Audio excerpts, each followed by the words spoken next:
We should have seen this coming with the New York Jets, as a New York Jets insider has revealed a massive update in regards to one of the biggest talked about players for the New York Jets, as the Jets get another quarterback update with the NFL draft just around the corner and multiple quarterbacks already on the roster, and we're gonna break all of this down.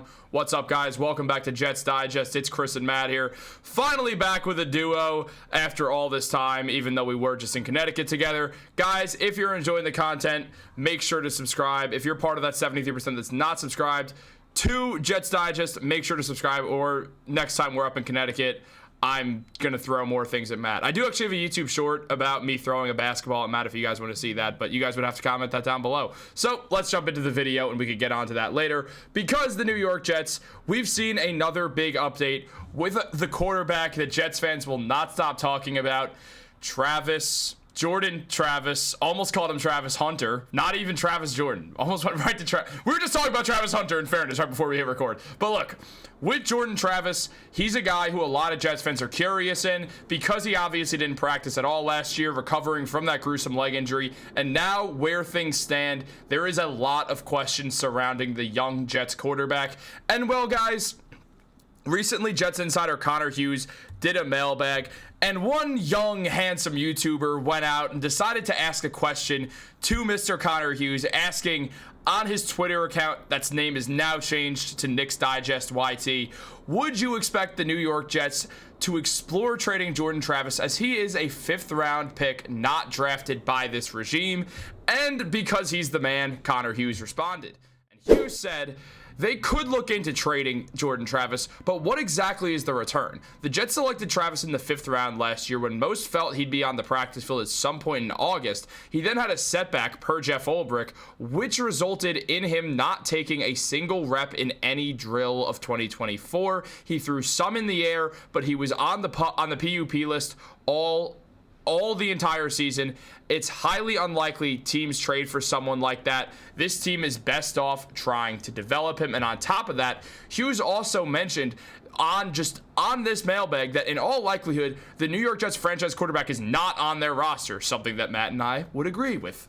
They need to find him. If they evaluate anyone in this draft class and believe they have that potential, take him. Shedeur Sanders or Jackson Dart or Jalen Milroe or Will Howard. The Jets' current roster structure actually affords them a much better situation to do so. They have Fields and Taylor. There is no rush to force a young quarterback to play before he's ready. He can sit a full year and develop. The only downside would be keeping 3 quarterbacks on the 53. But again, if you believe in that player, that doesn't matter. Now, Matt, all signs point to the fact that Jordan Travis will be healthy next season. So that's already 3 quarterbacks on your 53-man roster.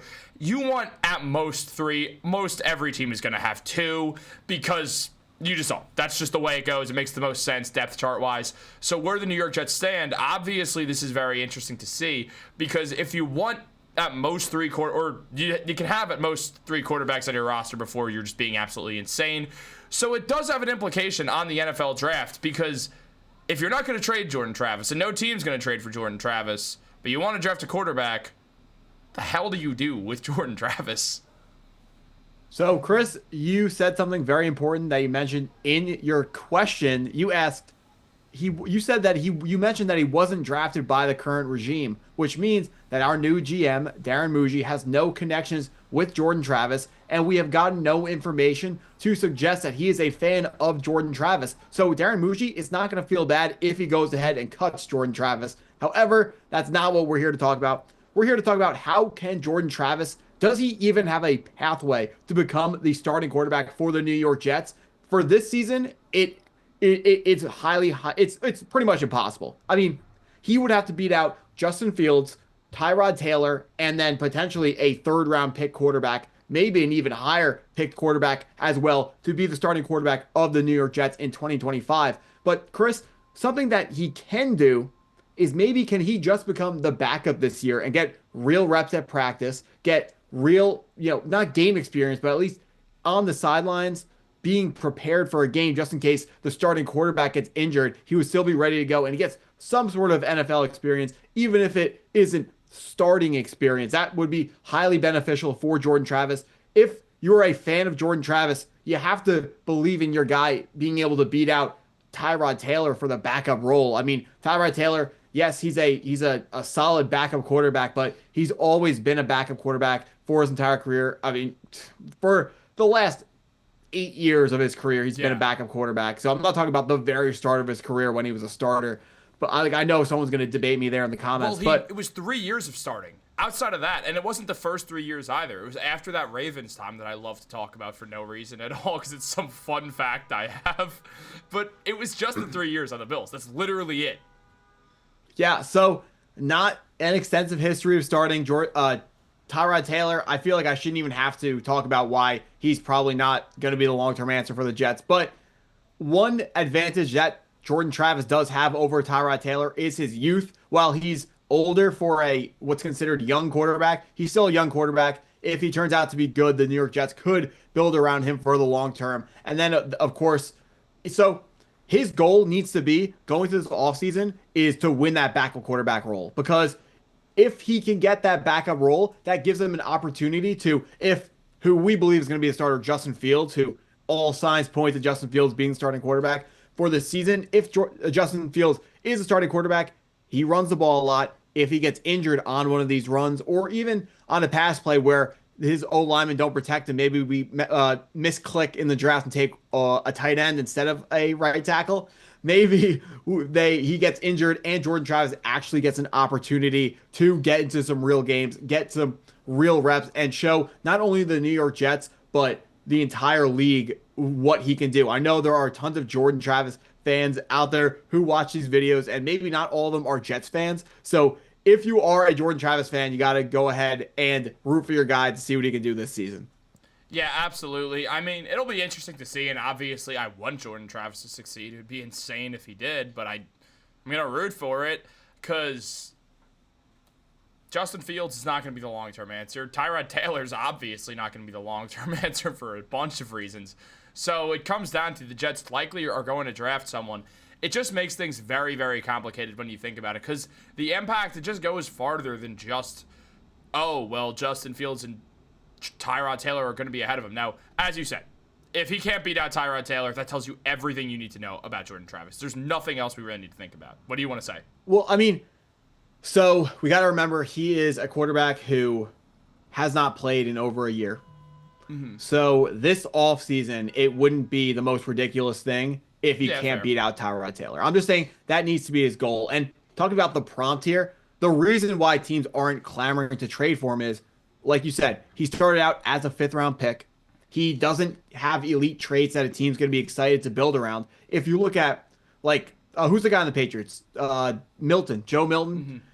Really big arm, so that's why teams will be excited to trade for that player and take a chance on that player, even though that guy was drafted in the 6th round. And talking about Travis, if he went from a backup quarterback to a long-term starting quarterback, it is a possibility. That happens in the league. We saw it with Kirk Cousins with the Washington Commanders before they changed their name. Look, in regards to Jordan Travis, also, I mean, look, we're talking about a guy who was a 3rd-string quarterback, or would have been a 3rd-string quarterback last year had he been healthy. Unfortunately, he wasn't. I wish he was.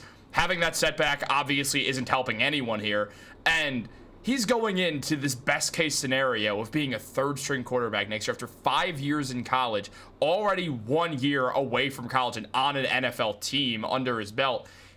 The man's older than the two of us. We're he's 25 years old, dude. He's older than Justin Fields. It gets down to the point where I'd like to see Jordan Travis find a pathway, and yeah, Justin Fields runs the ball a lot. There's a world where he gets injured. He also panics when he doesn't have a great offensive line. The Jets' offensive line is all right. Is it great? Can they make it a lot better if they click the right button at the 7th overall pick? Yes. But all of that still means that if Justin Fields misses a game or two, it's likely going to be Tyrod Taylor unless Jordan Travis can prove something. And he's going to have to prove something fast because as we've talked about before on this channel, there's just no way that Darren, Mougey, and Aaron Glenn feel any sort of connection to Jordan Travis. They didn't take a chance on him. They acquired a team that had him. Yeah, so just for the people who care, May 2nd is when Jordan Travis turns 25. He's currently 24. Okay. Just a fun fact there. So he's about to be, no, I guess not about, but he's closing in on 25 years old. So it's just, it feels unlikely. I would like to see it work out because it'd be a great story. And as you said, it's possible. There's a world where it happens. Injuries in the NFL happen all the time. Next man up. You never know what happens, especially if Fields goes down. There's a world where obviously the Jets have already explored, like before even signing Fields, the idea of Tyrod Taylor potentially being the starter. So you know they're going to favor Tyrod because like the energy he brings and the good vibes situation of it all.